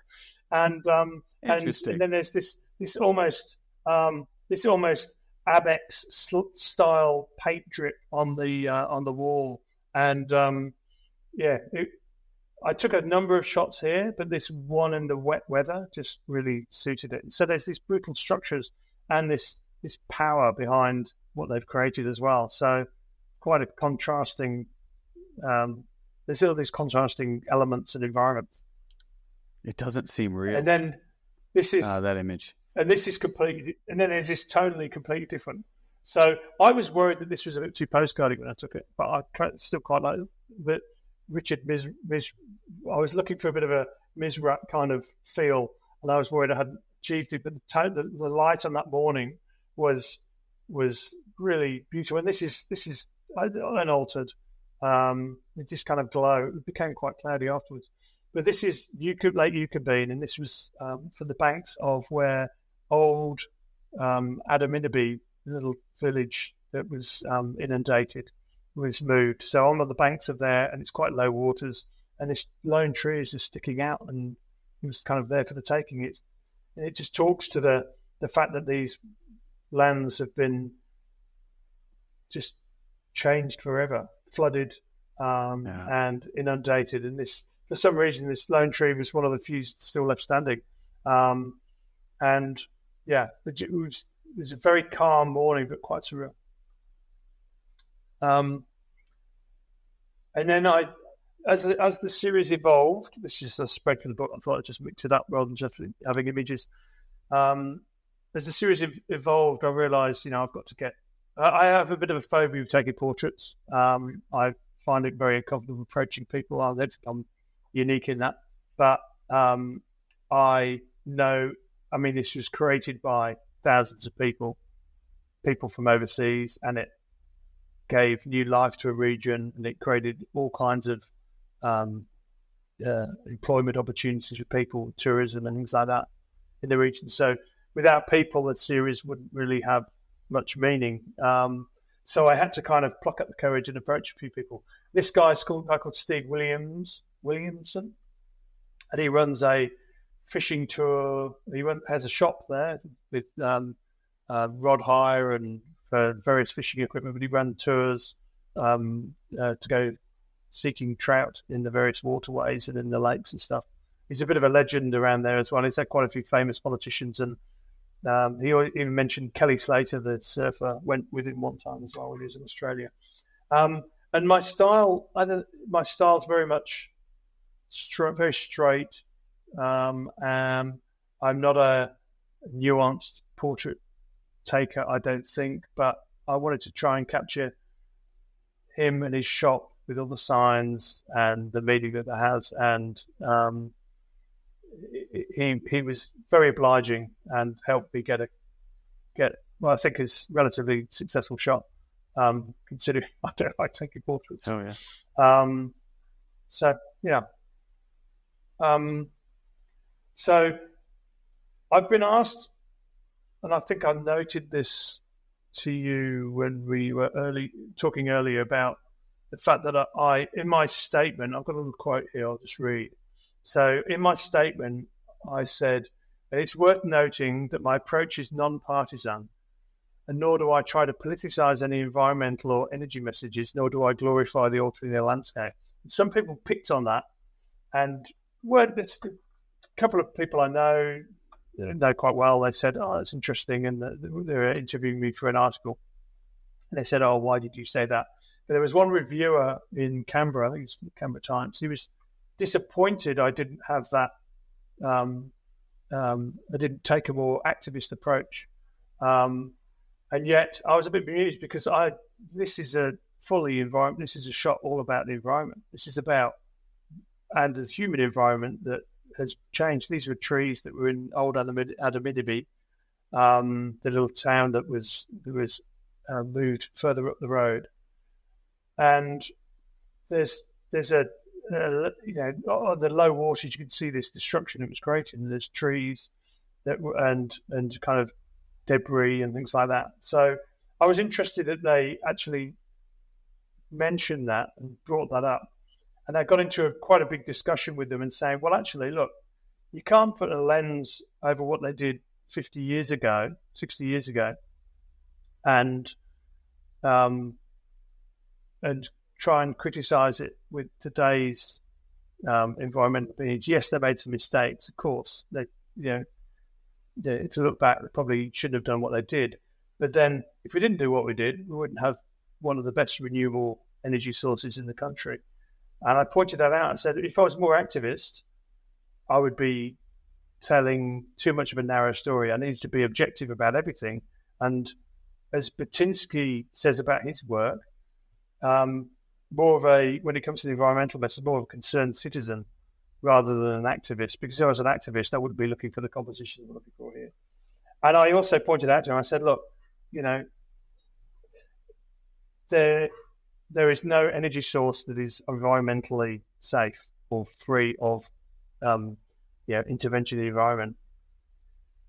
Wind turbines require thousands of tons of steel, which is dug up from Western Australia or sent over from Brazil.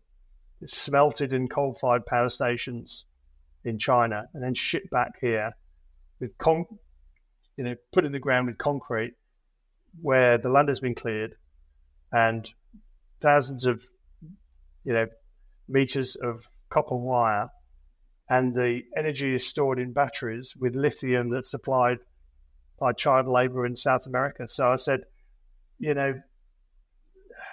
to criticize me about not being activist about a renewable energy project that's been part of history, I felt it was an interesting discussion. He did kind of quieten down a little bit after I said that. So I said, look, there's no right or wrong, but it's a really important one. It's an important cultural story. It's an important environmental story, and it's an important energy story. So look, it was an interesting thing for them to talk about, and I kind of it was curious. It would have affected the way I approached the project, I thought. Yeah, I kind of want to jump in here because I love I do love the nuance that you're able to see, and I think that's interesting. I do like I do enjoy the fact that you're actually open to not only the current activist point of view today, but you're also open to the historical ideas there. I think it's really Sure. interesting. Yeah. And the other thing that I think I was even mentioning to you before is none of these things that we've done throughout history are two-sided, good, bad, whatever. Everything has shades of gray in between. It's, my mentor always tells me, every situation is a diamond. There's many faces to it. And right when you think you've got it figured out, you discover another part of it that is really changes kind of the dynamic. It's one more fact that changes the whole viewpoint on it. And, you know, what I loved about that, and what I loved about what you were saying there, is that you're not taking an approach. You're kind of just letting it reveal itself to you, letting this whole project, the history, the people. And I don't know if there's a right way to doing this, but I kind of feel like that is the way, if there is a way. Yeah, I can't load it with it. So, I didn't want to load it. Yeah. No. It's still your perspective to a degree. If it was all shots of... Yeah. Yeah. If it was all shots of environmental degradation or low river flows, it would be quite one-dimensional. And it wouldn't be what I wanted the story I wanted to tell anyway. But look, I soon overcame that. And but it's not the truth either. I think But I do cover them, and they're all annotated. They talk about the fact that it was drought. Like here, this shot was taken. One of the last landscape shots I took in January 2022, and there'd been record rainfall everywhere. And this I'd never seen the lake like this. This was flooded right onto the banks of the parks nearby as well, and it was unprecedented. So I started the project in drought and finished it in unprecedented flood period. There was record rains in Queensland. The centre of Australia was, some of the dry riverbeds were flooded. There was flowers of it, and these areas as well. They couldn't release. It flooded because they couldn't release the water into. They had released too much water into the Snowy River. So, it's a place of extremes. Australia is generally, and this is a microcosm of that as well. So, I mean, this is an environmental story as well. This picture, just a very different one. So, it's awesome. And I really just want to say I really appreciate the approach to it. I think in life, as you get older, you start to kind of figure out that sometimes you just need to allow things to play out and open themselves up to you, because what your first initial reaction might not be the whole thing. And you can see that you knew when you first got into this that this was going to be a longer project and it was going to take you some time, and you allowed yourself to do it, which I just have to applaud you on that. So well done. Thank you. So thank you. Yeah, of course, it was worthwhile, and also it's a great place to visit. So I'd go down on school holidays and go skiing with the son. I'd put him in ski school, and then I'd go and take photos, or I'd go for a bit of the ski myself. So it serves a few purposes. Awesome. And so again, so the area opened up for recreation with boating and skiing and fishing and things like that. And this was one of those moments where everything just came together. I can't remember being at that time, but I was staying in Jindabyne, and there'd been this was early on in the series, there'd just been some localized rainfall, so it wasn't heavy floods or anything. And the waters had risen. And then there's a campsite just on the banks, Lake Jindabyne, and there's a pond that you can hire boats, go fishing, potter around on the lake, take kids out, do a bit of fishing, whatever. But because the waters had risen, it's still attached to the mooring on the land, but it had just risen enough for it to look like it was completely separated from land. And the light was soft. There wasn't a zephyr of wind, and it was perfect still. And it was like, oh my God, look at this. So I took a few shots, and this is one of those feelings where you go, I'm pretty happy with this. For my aesthetic. For my aesthetic, I'm not gonna, there's people with better taste, of course. for me personally, I was like, I'm really happy with this, and I could tell that it was going to be okay. And the next day, blowing a gale, raining, never again. And this was pulled in, the waters were starting to be released, and it would never happen again. It's just one of those moments where you go, wow, there's this. I mean, and you doing your doctorate on AI made me think. I've just recently I've been a bit inactive. I have a blood clotting issue, and I got some nasty ones in my legs the other week. So I've been a little bit at home all the time. But I thought I'd have a bit of play. I've been very. I don't know. Sorry, I'm going on a bit of a tangent here.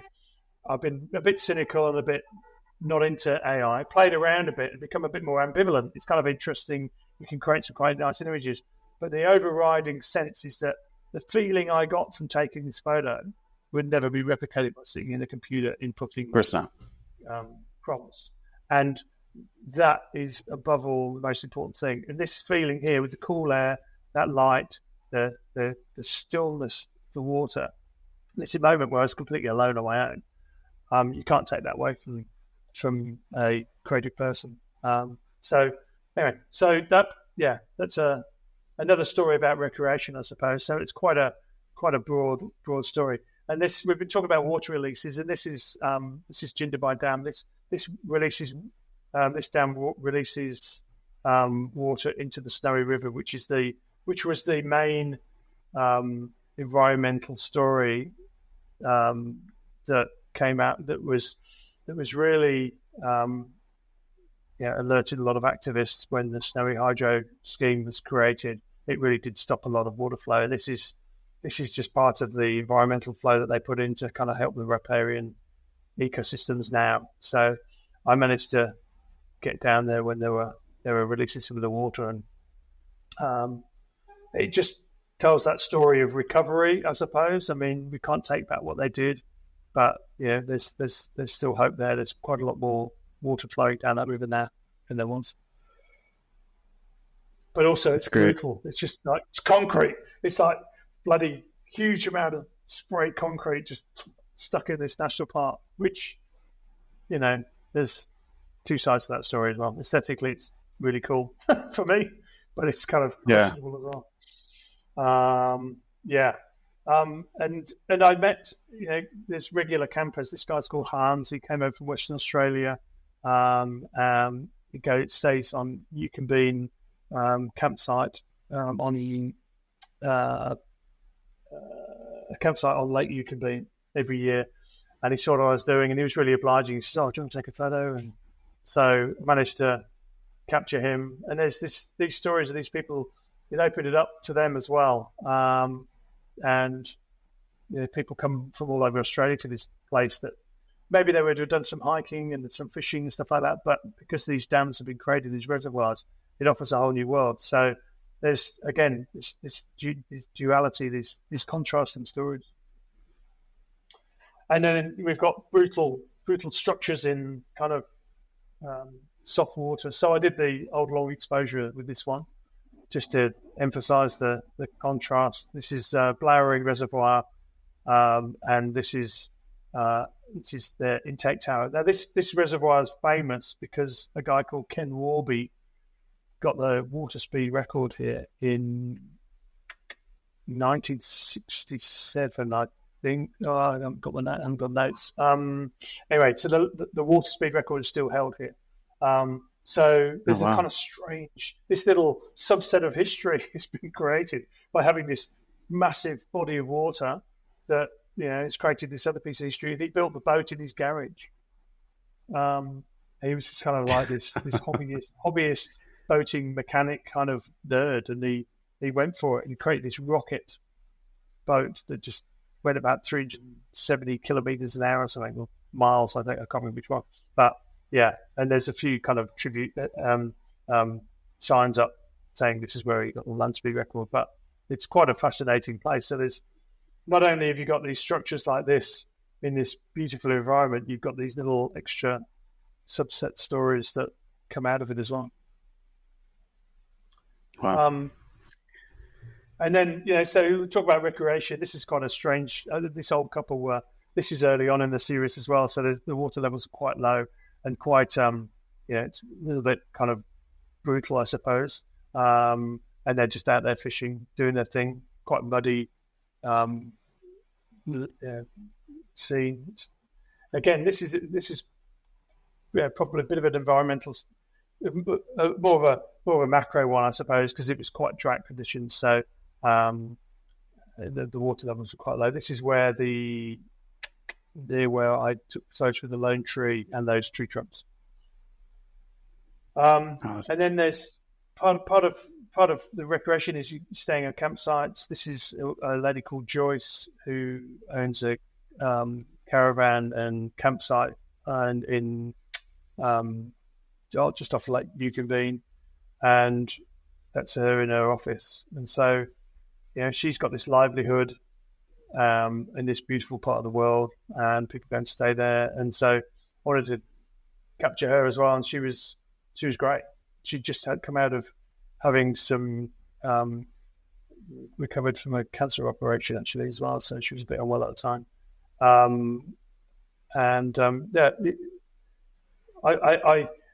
like I said, I struggled to capture portraits, but I really had to pluck up the courage and go in and go, "Oh, do you mind? I'm doing this project on the snowy hydro ski." As soon as I said that, people were really obliging. They're so proud of the area and so proud of living there and its history, and recognise the significance. And some of the ex-workers as well said, "I can't believe no one's done this," because our story needs to be told. And a lot of them, most of them have passed away. I've taken a few. I'll show you in a minute. Some of the ex-workers, and a lot of them have passed away because they were in their 20s in the 1940, or in their 30s, and older as well. Engineers coming over from Europe. And again, this is just capturing some people having a bit of a stop off. I was drawn to these guys because one guy's having a beer, the other one's having a ciggy, having a smoke, and driving around in a 4-wheel drive, and just stopped off and had a look at the water. It's quite funny. I didn't ask permission for this one. They looked a bit scary. I just was like pointing one direction and went, "Oh no, they go to quick drive off." And you can see just the contrast to the root and structures. And then there's another environmental message as well. It's like stark kind of gum trees. And just, this is one thing that I'd just like to talk about. And this is an unchecked section of the Snowy River. So this is at the end of my book as well. So there's only about a 17-kilometre section that's untouched. So this is before it hits the first dam. So this is pristine. This is nature almost, although there's a path just there, so it's been interfered with. But the flow of the river is unaltered here. So there's not much of it left, but it makes for an interesting scene. That's the wrap of the scheme, the grand scheme.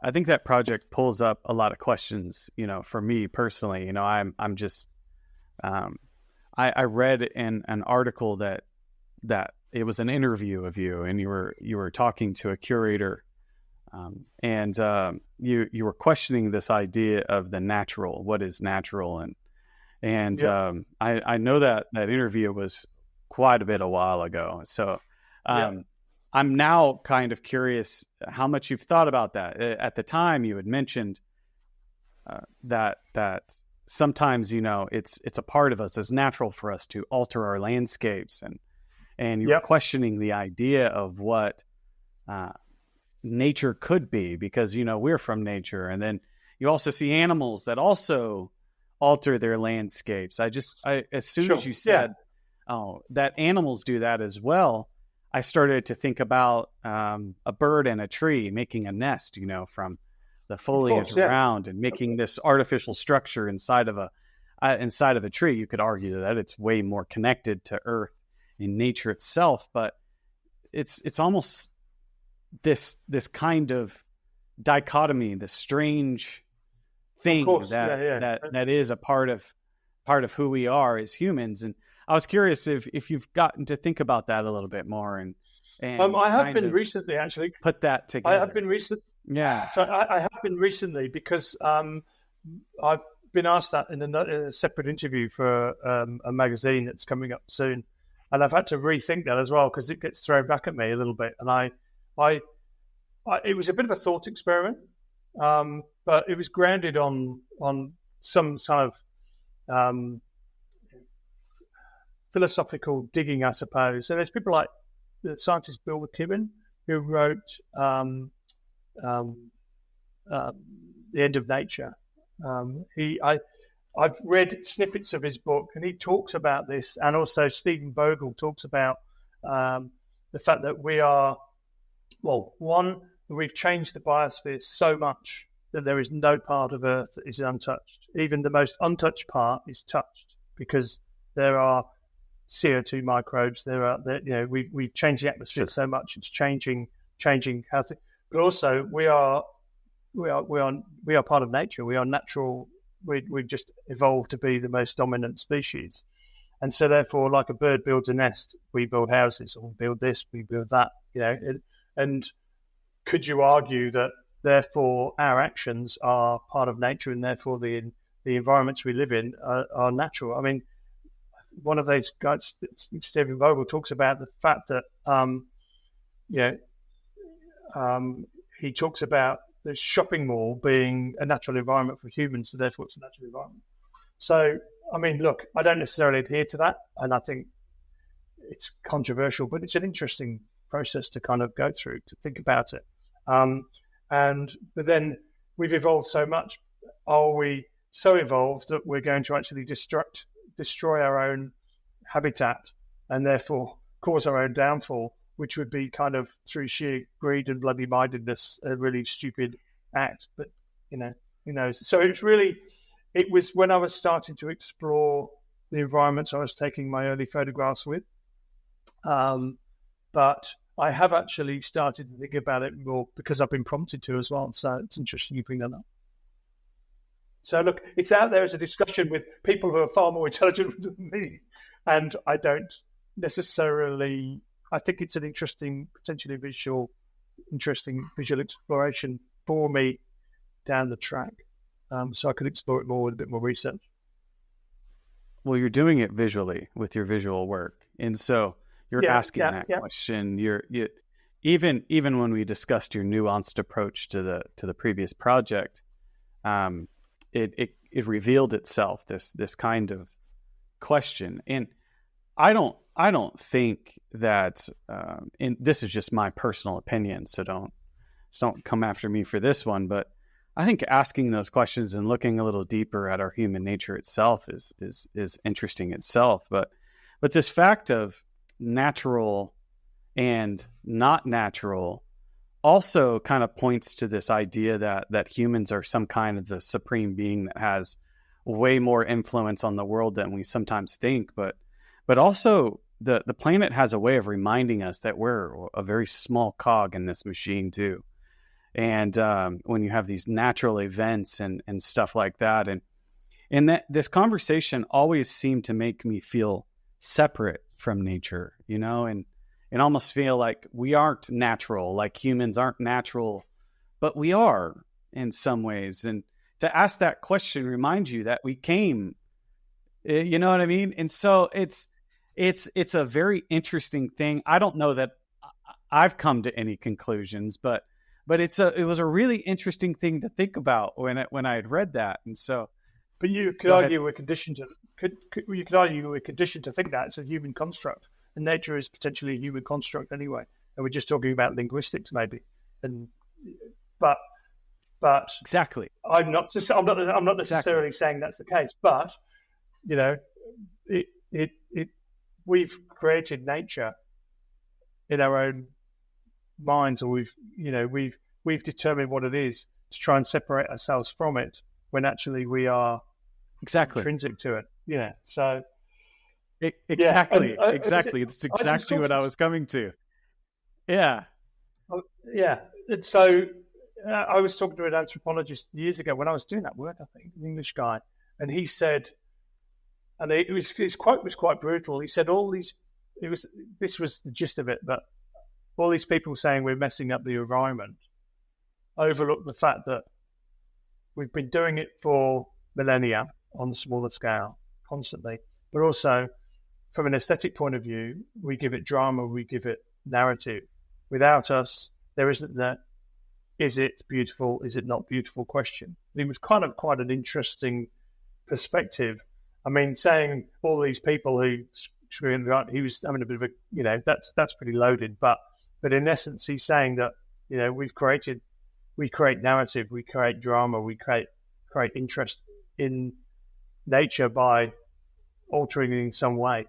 I'm not to say that that's the right approach at all, but and then you can come back to say that yes, we are part of nature, so everything we do is natural. So yeah, you can go around in circles and spin your head. You could, and that's that is the kind of stuff I love getting in. Yeah, I need to do about 5 years of extra study to kind of get my head around it all. Yeah, well, it goes back to our linguistic nature, our need to define and our need to categorize and put things into their places, and you could even go back to that and our obsession with good and evil, right and wrong, and putting things in these ideas and it's a fascinating conversation. I don't know that we have enough time for going into the depths of where we could go with that one. Yeah. But I will finish off with one more question. Yeah. Yeah. No. I was going to say, good job with that, because I'd probably show up my intellectual flaws by not expanding enough and going and digging deep enough into it. So. Wow. The Greek philosophers and nature and all that kind of stuff. But we'll put our names in the history books for this conversation, I'm sure. But I do finish off with one final question that I ask everybody, and I'm kind of curious if you have any advice for anybody that's out there that finds themselves in the visual arts, that's wanting to explore their creative faculties, and I'm curious if you have any advice for any of those makers out there. Interesting. Yes, I haven't been asked this for quite a while, but I think from my own experience is believe in your creative ability, find your voice, refine it, and then shout it as loud as you can. Just like that. That's awesome. I love it. It's so succinct. Some people are like, I don't know. That's off the cuff. It's like, that's wonderful. You got me there. Okay. Yeah. So thank you. How can people find you? That's my last. Yeah. How can people find you? Are you on Instagram or are you? I am on Instagram. Everything is Round the Place. So my website is roundtheplace.com. My Insta handle is @roundtheplace, and Facebook is @roundtheplace, or Chris Round if you want to be a friend. I also have my other work that I experiment, and that's Round the Other Place. So you can look up Round the Place and Round the Other Place, and you'll find me. Yeah. So wonderful. Try to be clever. Well, thank you for coming on the show today. No, really, I had a great time. It's been great to chat, and sorry I took a bit too long, but thank you. No, you did wonderful. It's been great. Wonderful. It's been lovely. I appreciate it. All right. Appreciate your time. Of course. Okay. And to all those that made it this far, thank you so much for joining us on the Urbanaut Podcast. If you like content like this, help us out with the algorithm by liking, sharing, and commenting down below. Believe it or not, that algorithm beast out there looks at all that. So please like, share, comment, all that helps us. And I also like to engage with you out there as well. And also, if you want to help us even deeper than that, you're like, I love content like this, and I think other people should be looking at content like this, consider joining our Patreon page and becoming a subscriber there as well. That helps us bring more content like this to you. And as always, we'll see you next time.